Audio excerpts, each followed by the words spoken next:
राजस्थान कांग्रेस में इन दिनों जो कुछ चल रहा है उसे पूरा देश देख रहा है और इसी परिस्थिति को देखते हुए जो निर्माण हुई है राजस्थान में, सवाल ये उठता है कि आखिर कांग्रेस में ऐसी क्या कमी आ गई है या कांग्रेस नेतृत्व के साथ ऐसी क्या परेशानी है कि बड़े बड़े नेता जो हैं वो कांग्रेस छोड़ के अपना अलग किनारा कर लेते हैं। कई प्रोमिनेंट नेता हैं जिन्होंने पिछले कुछ सालों में कांग्रेस से किनारा कर लिया है। हमारे साथ ऐसे ही एक कांग्रेस के बड़े नेता जो कि कांग्रेस के कार्यकारी अध्यक्ष भी थे गुजरात में, हार्दिक पटेल, युवा नेता जो आंदोलन से उभरे, बाद में कांग्रेस ज्वाइन की, कार्यकारी अध्यक्ष बने और उसके बाद अभी कुछ महीने पहले उन्होंने कांग्रेस छोड़ दी है। और उस वक्त हार्दिक, आपने बताया भी था कि कांग्रेस के नेतृत्व में कुछ ऐसी आपने बताई थी डिसीजन ना ले पाने की क्षमता है जिसकी वजह से आपको ये फैसला लेना पड़ा था। देखिए, निर्णय की दो चीज पूरे हिंदुस्तान के मतदाताओं को और खासतौर पर लोगों को समझनी चाहिए कि कांग्रेस को कौन कौन लोग छोड़ रहे हैं। 25 साल का नौजवान छोड़ रहा है, 50 साल का उनका पुराना नेता छोड़ रहा है और 80 साल का सबसे पुराना नेता, जो सीनियर नेता हम कहते हैं, वो भी कांग्रेस छोड़ रहे हैं। जब कांग्रेस कोई भी नेता छोड़ता है तो स्वाभाविक रूप से उसके मुंह से 2-3 बात जरूर निकलती, वो होती पार्टी में गुटबाजी, परिवारवाद और जनहितों के साथ लिए गए फैसलों में कभी अपना स्टैंड क्लियर न करना। जब हमने बात रखी तो राम मंदिर की बात रखी थी, 370 की बात रखी थी और ये सारी चीजों में कहीं ना कहीं कांग्रेस पार्टी ना कुछ अच्छा करना चाहती है और ना ही उनमें कुछ परिवर्तन लाना चाहती है। अभी पूरे देश में कांग्रेस के नेता राहुल गांधी ये कहते हैं कि हम भारत जोड़ो यात्रा कर रहे हैं।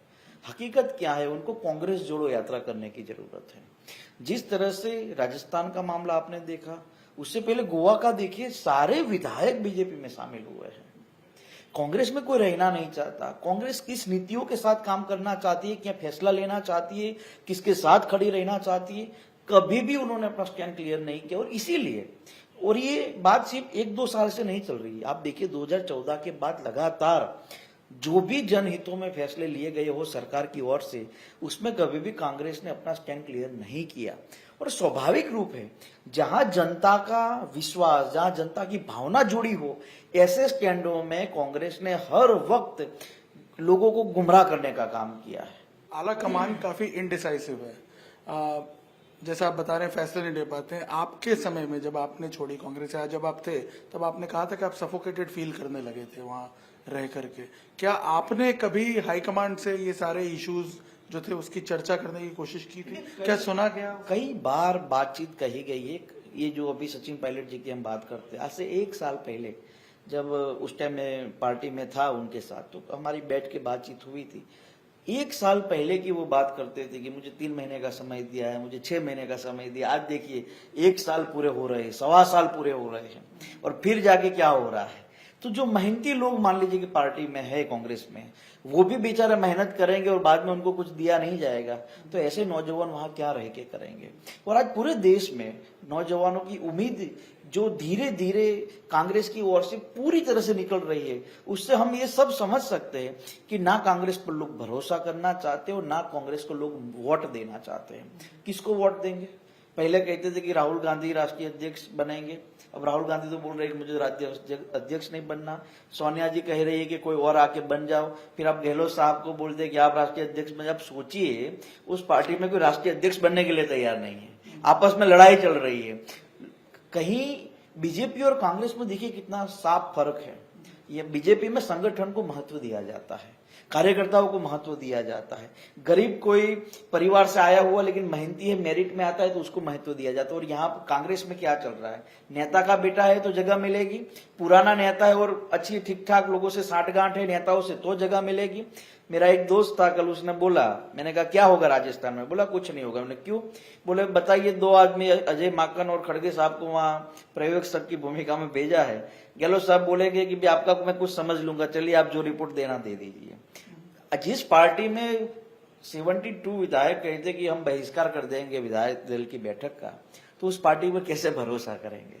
तो स्वाभाविक रूप से कोई भरोसा करना नहीं चाहते। हमने देखा कि आज राजस्थान की परिस्थिति है कि पर्यवेक्षक से मिलने तक नहीं गए विधायक। देखिए, 2 चीज पूरे देश के लोगों को ये समझ धीरे धीरे आ गया है कि 1-2 नेता चलकर पार्टी छोड़ते और पार्टी पर आरोप लगाते तो कोई ये मानता कि यह नेता भागा है।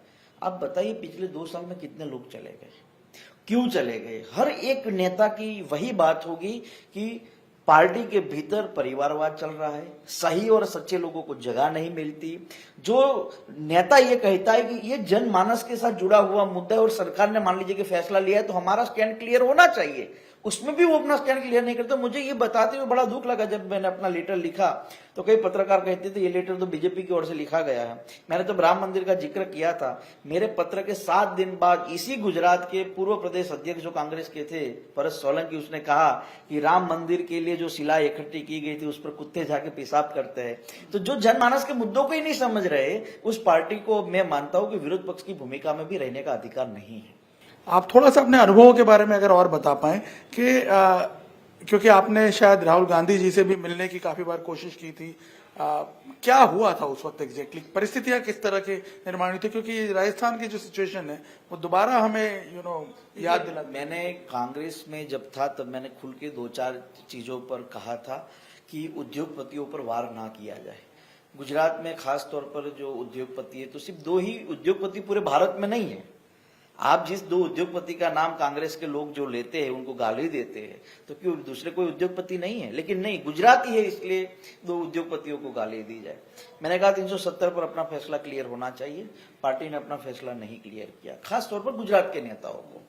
जब हमने लगातार उनको कहा कि आप देश के प्रधानमंत्री को उस भाषा का उपयोग न कीजिए जिस भाषा का उपयोग लोग सुनना नहीं चाहते, मर्यादा बहुत जरूरी होती है।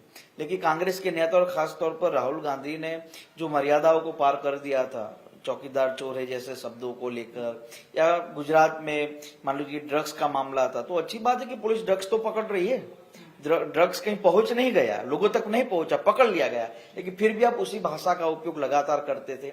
और हर मामले में गुजरातियों को दोषी देना, नरेंद्र मोदी गुजरात से है, अमित शाह गुजरात से है, अदानी अंबानी गुजरात से है, तो स्पेसिफिक गुजरातियों को टारगेट करना, उनका अपमान करना, जो फितरत कांग्रेस की रही है, इसी कारण गुजरात की जनता ने पिछले 25 सालों से कांग्रेस को यहाँ सत्ता में भी नहीं बिठाया। और यही तो अनुभव है। और मैं यही कह रहा हूं, ये हार्दिक पटेल थोड़ी गया है छोड़ के, मेरे पहले कई विधायक चले गए हैं। गुजरात में गुटबाजी आप देखिए, क्या गुटबाजी है, कितने नेता पिछले 30 साल से पार्टी चला रहे हैं, नए लोगों को जगह नहीं देते। तो ये सारी चीजें जो है, और राहुल गांधी को समझना नहीं चाहते। आप सोचिए, जिस गुजरात में अगर राहुल गांधी को जनता की फिक्र होती तो गुजरात को लेकर उनका फैसला क्लियर होता। मुझे ये बताते हुए दुख लगता है, कुल मिलाकर 11 वचन राहुल गांधी ने दिए कि गुजरात में हम ये करेंगे, लेकिन पत्रिका में सिर्फ 8 वचन लिखे हैं। अब जो वचनों में भी गड़बड़ी करते हैं वो जनता के साथ क्या क्या नहीं करेंगे वो लोग समझ सकते हैं। एक और सबसे बड़ा मुद्दा जो है वो जो हाईलाइट हो रहा है इन सारे इश्यूज में, आला कमान के साथ संवाद का अभाव। मतलब एक हमने देखा है कि हर एक की ये फरियाद रही है। इनफैक्ट आप ने खुद क्या इस चीज को फील किया है? आप शायद आखिरी दिनों में राहुल गांधी से मिले भी। देखिए, राहुल गांधी ये समझ ही नहीं पा रहे हैं कि हकीकत क्या है। आज मान लीजिए कि आप मेरे वतन आए हैं, आप 1-2 जगह गलत रास्ता भटक गए, लेकिन वहां चलकर आए, बोले कि यार नया गांव बदल गया, तो आपने विदिन आधे घंटे में यहाँ की परिस्थिति को समझ लिया। राहुल गांधी पहले, देखिए मुझे माफ करना, लेकिन एक अच्छे लेखक का एक आर्टिकल था, मैंने बहुत समय पहले पढ़ा था कि किसी व्यक्ति को बनाने के लिए इतना समय नहीं लगता जितना समय राहुल गांधी को नेता बनाने में लग गया। 2004 में जब वो पहली बार लोकसभा लड़े और आज 2022 चल रहा है, अभी भी वो उनको नेता बनाने के लिए कांग्रेस के कार्यकर्ता और कांग्रेस के नेता काम में लगे हुए हैं। तो मुझे ये लगता है कि राहुल गांधी हकीकत समझते नहीं है। देश की जनता या गुजरात की जनता या उनके कार्यकर्ताओं का भी मन नहीं समझ सकते।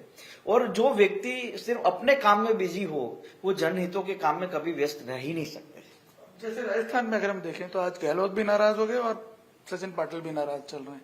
ये जो नाराजगी हम नेताओं में, आप में भी हमने देखी वो नाराजगी, इसकी क्या वजह है? क्यों कोई क्लियर मैंडेट उन्हें नहीं मिलता है या उनके साथ वादा खिलाफी होती है? क्या वजह? देखिए, अशोक गहलोत की जहां तक बात है तो अशोक गहलोत जब मुख्यमंत्री बने तो सीपी जोशी जब मुख्यमंत्री बनने वाले थे तो 1 वोटों से हार गए, तो उसकी जगह मान लीजिए कि गहलोत साहब को जगह मिल गई। लास्ट टाइम मान लीजिए कि पायलट साहब ने मेहनत की लेकिन जगह मिल गई गहलोत साहब को। गहलोत जी और पायलट के बीच में मैंने वहां जो राजस्थान में कुछ लोगों से मैं मिला हूं, जैसे मेरी बातचीत है, तो स्वाभाविक रूप से पायलट साहब का जो गुट है, उनके विधायक हो या उनके समाज के लोग हो, दोनों के बीच बड़ा अंतर है। आप देख सकते हैं कि एक ही सरकार में दो मंत्री कहते हैं कि पायलट को सीएम नहीं बनाया जाएगा, पायलट के गुट के आदमी कहते हैं कि बस गहलोत साहब को रजा दे देनी चाहिए। तो एक ही सरकार में मंत्रियों के बीच में भी अनबनाव हो, तो बताइए कि राजस्थान की जनहित के लिए ली गई योजनाओं में वो कैसे कैसे काम कर सकते हैं। आज राजस्थान की जहां तक बात है, तो राजस्थान का जो माहौल है उससे एक बात साबित हो गया है कि विपक्ष तो छोड़िए, ये सरकार चलाने के भी लायक नहीं रहे। और मुझे ये समझ आता है, कई लोग हमारे दोस्त कहते हैं कि यार विपक्ष में झगड़ा हो तो चलो समझ में भी आता है, लेकिन सत्ता है आपके पास, लोगों ने आपको मैंडेट दिया, फिर भी आप झगड़ा करना चाहते हैं, तो फिर लोग आपको क्यों मैंडेट देंगे, क्यों आपको सत्ता में बिठाएंगे, क्यों आपको जिताएंगे।